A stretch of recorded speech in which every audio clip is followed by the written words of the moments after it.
Et si jamais nous devrions vivre pour impressionner quelqu'un, ce devrait être Dieu. Et je crois que personne n'a jamais vraiment la victoire dans sa vie avant d'apprendre.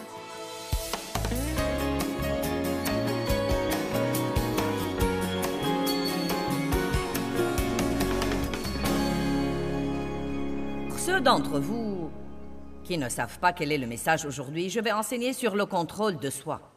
J'aime utiliser ça car je crois que tout le fruit de l'esprit est le résultat de l'amour. Je crois en fait que le fruit de l'esprit, c'est l'amour et tout ce qui s'ensuit est des aspects de l'amour. Et ils sont tous maintenus en place par le contrôle de soi. Et vous allez voir comment cela marche aujourd'hui. Regardons Galates 5, 22 et 23. Mais le fruit de l'Esprit Saint, le travail que sa présence à l'intérieur accomplissait. Donc voilà de quoi il s'agit. Si vous avez le Saint-Esprit et que vous vivez une vie menée par l'Esprit, c'est ce que vous verrez venir dans votre vie. L'amour, la joie, le bonheur, la paix, la patience, le caractère égal, l'indulgence, la bonté, la fidélité. La bonté qui est en réalité la douceur et l'humilité et le contrôle de soi. Contre de telles choses, il n'y a pas de loi qui puisse accuser. Il dit essentiellement, vous savez, si vous pouvez marcher comme ça, même le diable aura du mal à trouver quelque chose pour vous condamner. La chose sur laquelle nous focalisons est celle que nous développons dans notre vie. Je me suis rendu compte, il y a environ 15 ans, que je focalisais sur beaucoup de choses dans ma vie, mais je ne focalisais pas sur ma marche dans l'amour. Presque jamais. J'écoutais des sermons là-dessus. Je disais aux gens que je les aimais, mais je suis arrivée au point où j'ai reconnu le fait que je ne savais pas vraiment grand-chose sur l'amour. L'amour n'est pas des paroles en l'air. C'est la façon dont nous nous comportons envers les autres. C'est la façon dont nous traitons les autres. Et donc, j'ai commencé à focaliser sur ma marche dans l'amour et par suite de focaliser sur cela. Et avec l'aide et la grâce de Dieu, j'ai énormément grandi sur ce plan dans les 15 dernières années. La chose sur laquelle vous ne focalisez pas ne se développera vraiment pas dans votre vie. Donc, si vous avez des aspects dans votre vie où vous sentez que vous devez exercer plus de contrôle de soi, c'est exactement le message qu'il vous faut à vous tous aujourd'hui. Et vous ne devez pas commencer à souhaiter qu'un tel soit ici, et qu'un tel soit ici, et qu'un tel soit ici, toutes ces personnes que vous connaissez et qui ne se contrôlent pas, car vous êtes ici, et Dieu a un message pour vous, et il a un message pour moi. Apprenez à bien examiner le fruit. Quand je vais au magasin pour acheter des fruits, je les examine, car j'ai trouvé après de longues années d'expérience que ce n'est pas parce qu'un fruit est très beau à l'extérieur qu'il est vraiment bon à l'intérieur. Beaucoup de chrétiens peuvent s'habiller comme il faut et aller à l'église et apprendre tout le jargon religieux et avoir leur croix autour du cou et l'autocollant sur leur voiture. Mais cela ne veut pas dire qu'ils portent du fruit. Donc, une personne n'est pas spirituelle juste parce qu'elle va à l'église. Elle n'est pas spirituelle juste parce qu'elle a une Bible. Elle n'est pas spirituelle parce qu'elle porte des bijoux chrétiens. Vous les reconnaîtrez à leur fruits. Nous devons apprendre à faire plus attention aux fruits dans la vie des autres et nous devons faire attention aux fruits dans notre vie. Avant d'aller regarder n'importe qui d'autre, regardons toujours d'abord la base de départ. Il y a quelqu'un ici aujourd'hui qui aurait besoin de grandir dans le contrôle de soi? Bon. Maintenant, vous savez, nous avons parfois nos trucs favoris et nous nous justifions toujours en disant « Eh bien, vous savez, je ne peux vraiment pas me contrôler sur ce plan. » Tout d'abord, laissez-moi vous dire que c'est absolument faux de dire ça. Car vous pouvez vous contrôler si vous le voulez vraiment. Vous devez le vouloir. Ce doit être important pour vous. Je vais partager une histoire pour m'exprimer. Combien d'entre vous aiment la glace? Bon, j'ai eu votre attention. Oui, vous dites j'aime la glace. J'ai un faible pour la glace. Je ne peux pas dire non à la glace. Et je vous dis, si vous pouvez, vous dites, oh non, je ne peux pas. Je l'aime beaucoup. Eh bien, je vais vous prouver maintenant que vous pouvez dire non à la glace. Imaginez que vous soyez à l'intérieur du plus grand salon de glace au monde. Ils ont toutes sortes de saveurs imaginables et qui dépassent même votre imagination. L'employé derrière le comptoir dit, qu'est-ce que vous prenez? Nous avons toutes les saveurs imaginables. Vous lui dites, et il vous fait la glace la plus grande et la plus crémeuse que vous ayez jamais vue. Puis il vous la donne avec une petite cuillère. Ça vous fait venir l'eau à la bouche. Vous mourrez d'envie de la manger. Eh bien, voilà ma question. Pouvez-vous poser cette glace sur la table, vous en éloigner et ne pas la manger? Vous dites non, je ne peux pas faire ça. Eh bien, ajoutons un petit quelque chose à l'histoire. Comme vous êtes sur le point de goûter une cuillerée, vous entendez un clic. Vous sentez un objet métallique froid toucher votre tête. Du coin de votre œil gauche, vous entrevoyez une grande main velue tenant un revolver contre votre tempe. Une voix vous dit « Eh bien, si tu manges cette glace, je te ferai sauter la tête. » Maintenant, je vous demande de nouveau, est-ce que vous pouvez dire non à cette glace?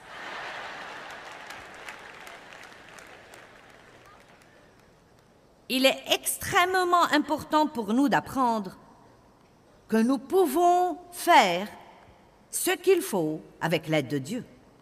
Comprenons ce matin que Dieu ne nous dit jamais de faire quoi que ce soit sans nous donner la capacité de le faire.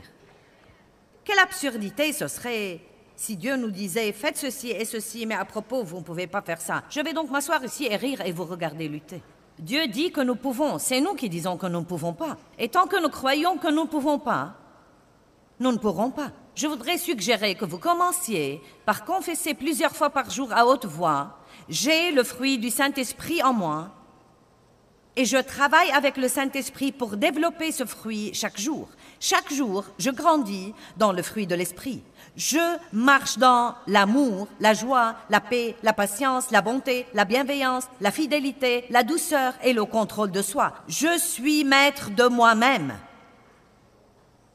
Dites, je marche dans l'amour, la joie, la paix, la patience, la bonté, la bienveillance, la fidélité, la douceur et le contrôle de soi.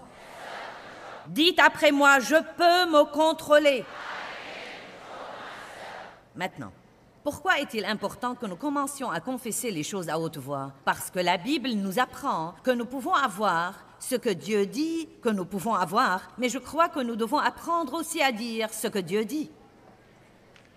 La mort et la vie dépendent de la langue. Quiconque l'aime mangera de son fruit, que ce soit pour la mort ou pour la vie. Donc, si vous n'arrêtez pas de dire « je ne suis vraiment pas patient », je suis quelqu'un de vraiment impatient. Ou de dire « je n'ai vraiment pas de contrôle de soi, je n'y peux rien ». Si je mange un biscuit, je dois manger toute la douzaine.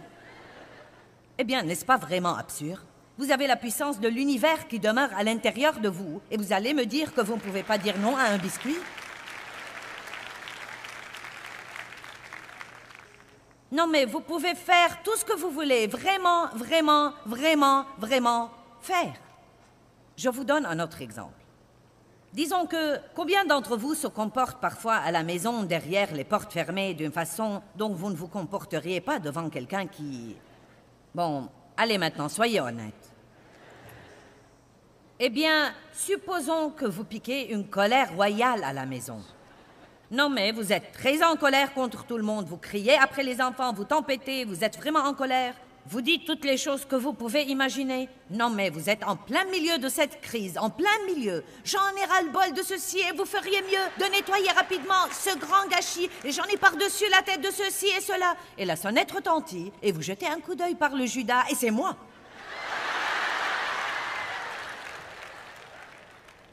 Maintenant, je veux juste vous demander à quelle vitesse vous pouvez vous contrôler. Allez maintenant, est-ce que tout le monde ici sait que vous pouvez vous contrôler rapidement et que ça vous demande moins de 30 secondes? Vous ouvrez la porte. Joyce! Le Seigneur soit loué! Waouh, c'est un miracle! Merci Jésus! Venez les enfants voir qui est là. Vous n'allez pas croire qui est là.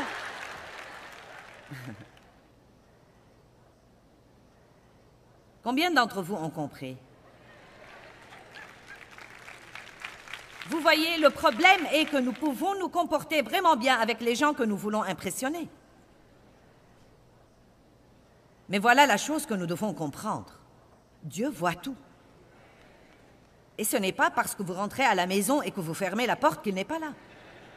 Et si jamais nous devrions vivre pour impressionner quelqu'un, ce devrait être Dieu. Et je crois que personne n'a jamais vraiment la victoire dans sa vie avant d'apprendre à vivre devant le Seigneur qui voit tout, devant celui qui voit tout, et avant d'apprendre à vivre pour le glorifier et l'honorer, et non seulement pour impressionner les gens.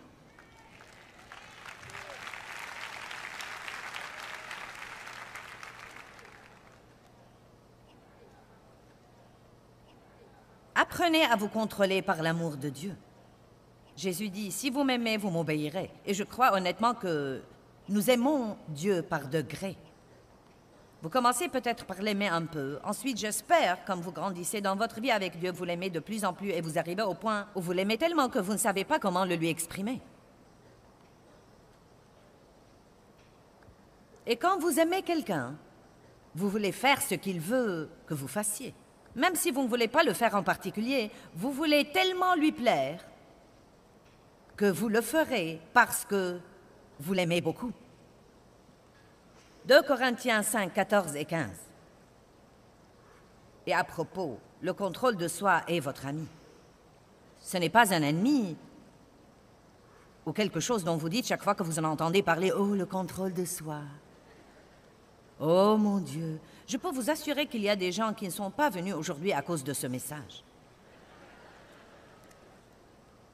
Non, mais selon toute probabilité, car, vous savez, ce pourrait être quelqu'un qui ait dit « J'ai des problèmes dans ma vie, j'ai besoin d'être encouragé. »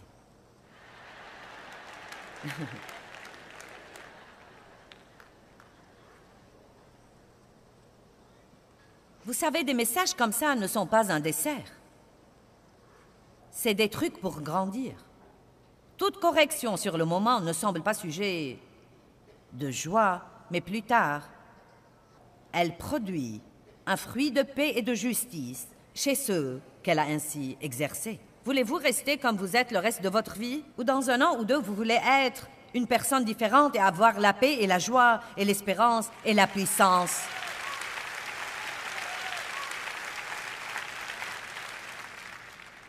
Seule une personne écervelée croirait qu'elle pourrait continuer à faire la même chose qu'elle fait depuis toujours et avoir un résultat différent. Si vous voulez avoir un changement dans votre vie, vous devez changer quelque chose que vous faites. Vous devez changer votre pensée, votre conversation, vos actions, changer vos habitudes. Et Dieu vous aidera sûrement à faire ça. Il ne s'agit pas des œuvres de la chair où vous dites « Je vais me contrôler, Dieu soit béni, je vais me contrôler ». Vous ne le pourrez pas. Vous devez étudier ce que la Bible dit là-dessus et dire « Dieu, je veux faire ça pour t'honorer et te glorifier. J'ai vraiment un problème sur ce plan et j'ai besoin de ton aide. » Et quel que soit le domaine où vous êtes faible, quel que soit le domaine où vous êtes tenté, une des meilleures choses que vous puissiez faire, c'est en fait de prier d'avance sur ce plan. Jésus a dit aux disciples « Priez afin de ne pas tomber dans la tentation. » Ça ne vous servira à rien de dire « J'aimerais ne pas être tenté. » Je peux vous assurer que vous serez tenté. Toute votre vie et toute ma vie, nous allons faire face à des tentations, mais nous pouvons prier d'avance. C'est pourquoi il est si précieux, valuable, de passer du temps avec Dieu chaque matin. Vous dites, je ne suis pas matinale, eh bien, tu n'en mourras pas. Car ce qu'il y a, c'est que si vous ne démarrez pas votre journée comme il faut, le reste sera probablement vraiment mauvais. Je n'essaie pas de toucher à votre théologie et à votre style de vie. Vous savez, si vous êtes vraiment meilleur en soirée que le matin, c'est très bien.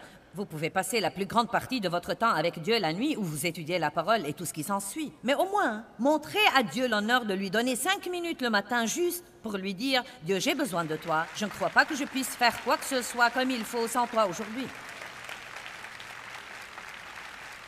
Une de mes petites filles a 10 ans et elle a une personnalité qui ressemble beaucoup à ma personnalité.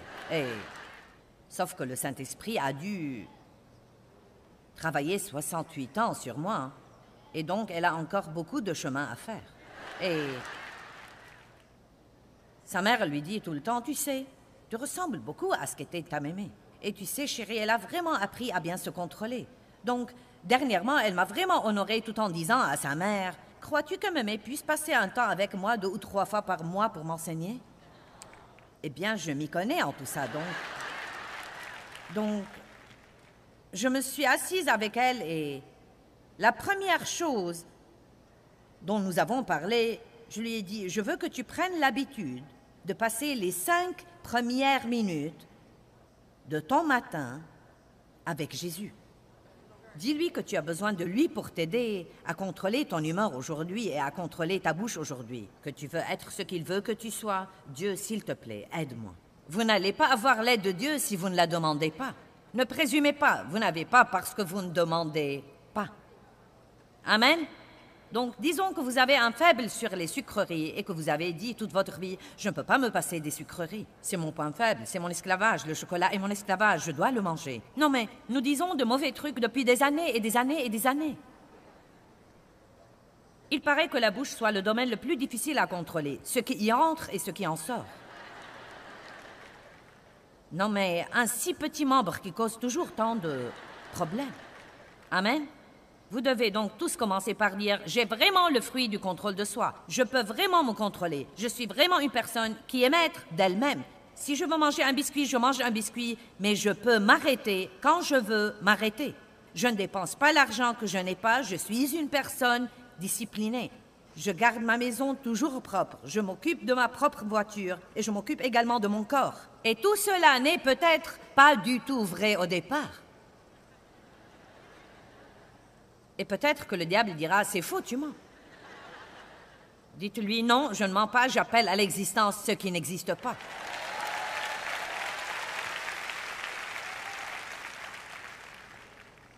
Et ensuite, priez. Dieu, aide-moi. Aide-moi, Dieu, aide-moi.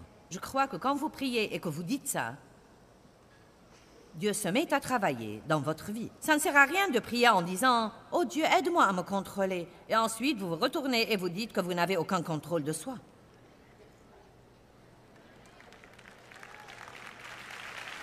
Combien d'entre vous ont un jour pensé que vous n'étiez pas une personne qui se contrôle ou une personne disciplinée? Voyons si ça a été votre attitude à l'égard de vous-même. Vous avez tort là pour commencer. Donc au moins tirons la chose au clair aujourd'hui. Ne pensez plus comme ça désormais. Ne parlez plus comme ça désormais. Si vous voulez avoir ce que Dieu veut que vous ayez, vous devez être d'accord avec Dieu. Arrêtez d'être d'accord avec le diable si vous refusez son plan pour votre vie. Dites, j'ai le contrôle de soi. J'opère dans le contrôle de soi. Dieu m'aide à me contrôler. Maintenant, je peux pratiquement vous assurer que si vous commencez à dire ça plusieurs fois par jour, vous commencerez à voir une différence. Ajoutez-y la prière, demandez à Dieu de vous aider. Vous voyez, si vous continuez à dire « Eh bien, je n'ai pas de contrôle de soi », vous continuerez à ne pas avoir de contrôle de soi. Mais si vous commencez à croire ce que dit la parole, vous verrez sûrement ce fruit dans votre vie. Amen? C'est une bonne chose, hein? Je peux me contrôler. Dieu vous donne le contrôle de soi. Maintenant, regardons 2 Corinthiens 5, 14 et 15. Car l'amour de Christ nous contrôle et nous exhorte et nous pousse. J'aime ça. Car nous estimons et nous sommes convaincus que si un seul est mort pour tous, donc tous sont morts, et il est mort pour tous afin que tous les vivants ne vivent plus pour eux-mêmes, mais pour celui qui est mort et ressuscité pour eux. Jésus est mort afin que nous ne vivions plus des vies égoïstes et des vies égocentriques. Il est mort afin que nous puissions mourir aux choses qui ne sont pas saines pour nous, simplement en disant non. Non. Non. Non. Non. Non. Non. Non. Je suis maître de moi-même. Le diable dit, « Oh, tu ne peux pas te lever tôt, tu n'es vraiment pas une personne matinale. » Dites-lui, « Eh bien, cache-toi et observe-moi. » Demain, je me lèverai tôt et je passerai un temps avec Dieu. L'amour de Christ nous contrôle. Plus vous aimez Dieu, plus vous serez prêt à vous contrôler. Parlons de quelques domaines. Comment vous vous y prenez avec votre argent? Vous n'avez aucun contrôle de soi avec l'argent? Vous n'avez aucune capacité de retarder la gratification? Vous voyez quelque chose que vous voulez et vous devez la voir que vous ayez de l'argent ou non? Vous sortez donc votre carte de crédit et vous mettez le truc sur votre compte. Et ensuite, quand cette carte de crédit se vide, vous cherchez une autre et vous essayez de rembourser celle que vous aviez. Cela fait pression sur vous. Cela vous vole votre vie avec Dieu. Quelle est la solution? Mettez-vous au boulot et acquittez-vous de vos dettes.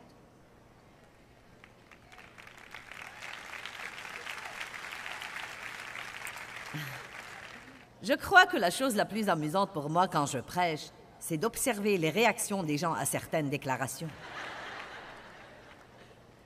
Si j'avais dit prier et demander à Dieu un miracle pour vous acquitter de vos dettes et avoir un nouveau commencement, cette salle se serait déchaînée. Mais quand j'ai dit de se mettre au boulot et de s'acquitter des dettes, c'était comme...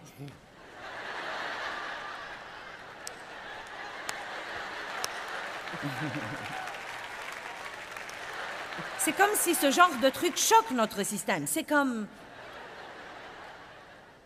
Quoi? Tu veux que je nettoie mon propre gâchis?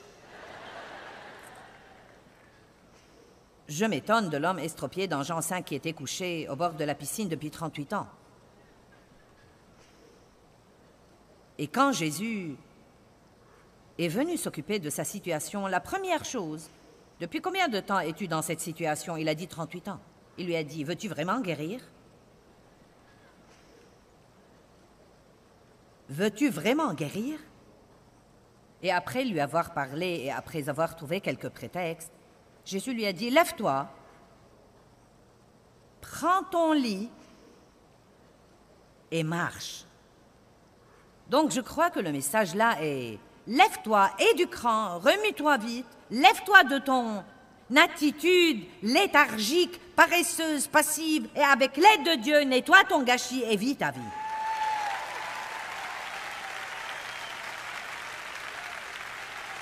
Vous savez, oui, Dieu fait des miracles, mais nous exagérons.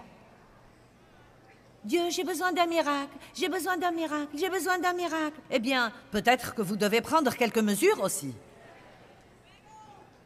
Amen?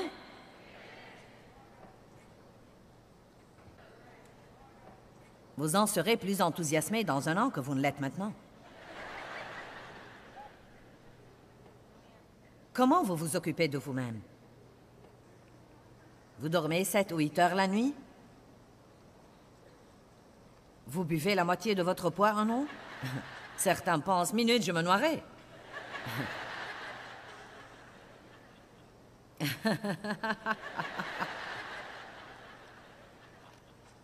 Eh bien, je n'aime pas l'eau.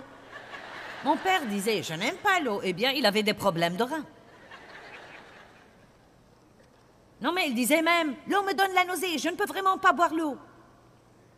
Est-ce que vous contrôlez ce que vous mangez? Est-ce que vous faites de l'exercice? Ouh!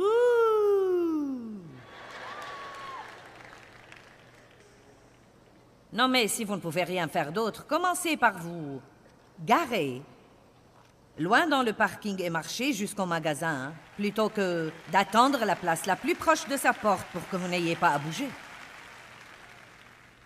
Prenez-vous bien soin de ce que Dieu vous a donné? Votre voiture est-elle pleine d'ordures? Vous occupez-vous de votre maison, de votre appartement? De quoi avez-vous l'air quand vous sortez? Vous regardez-vous dans le miroir, ai-je l'air bien? Je sors pour représenter le Seigneur. Ou avez-vous juste sorti du sèche-linge quelque chose qui était là depuis 3 jours? C'est ma bête noire personnelle. C'est comme, mon Dieu, au moins faites-le bouffer de nouveau au sèche-linge avant de le sortir. Vous pouvez au moins faire ça. Et faites-le pour l'amour de Dieu. Allez, nous sommes ses représentants sur terre. Nous représentons le plus haut, le plus excellent, le roi des rois, le seigneur des seigneurs. Nous, la Bible dit que nous sommes ses représentants personnels. Ne vous avisez pas de dire que vous êtes chrétien et de mener une vie débraillée. Faites-le pour l'amour de Dieu. Dieu, je veux. Vous ne devez pas avoir envie de faire ça. Juste faites-le. Faites-le pour l'amour de Dieu. Faites-le parce que vous voulez bien le représenter. Et ça demande du travail.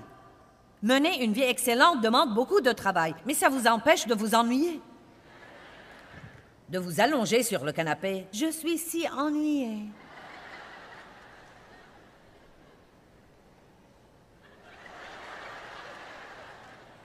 Vous voyez, vous savez tout ce que je veux dire par là.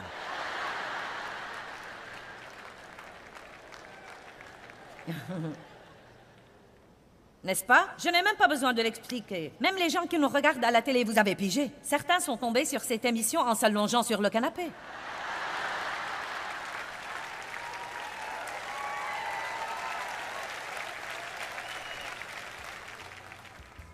Eh bien, finissez de regarder l'émission et dites ensuite, j'ai compris, je vais me lever et je vais nettoyer quelque chose. Je vais m'occuper de quelque chose. Je vais faire quelques bonnes confessions. Je vais prier. Je vais sortir de ma maison et être une bénédiction à quelqu'un d'autre. Si vous avez Christ dans votre vie, alors vous avez le contrôle de soi. Et exercer ce contrôle de soi est la clé pour pouvoir vivre en accord avec tout le fruit de l'esprit qui est en vous parce que vous êtes en Christ. Mais si vous voulez avoir ce que Dieu veut que vous ayez, vous devez être d'accord avec Dieu. Je veux donc vous encourager. Ne dites jamais « je n'ai pas de contrôle de soi » ou « je ne suis pas discipliné ». Vous devez dire ce que Dieu dit de vous. Vous devez donc dire tous les jours « je suis discipliné et maître de moi-même ».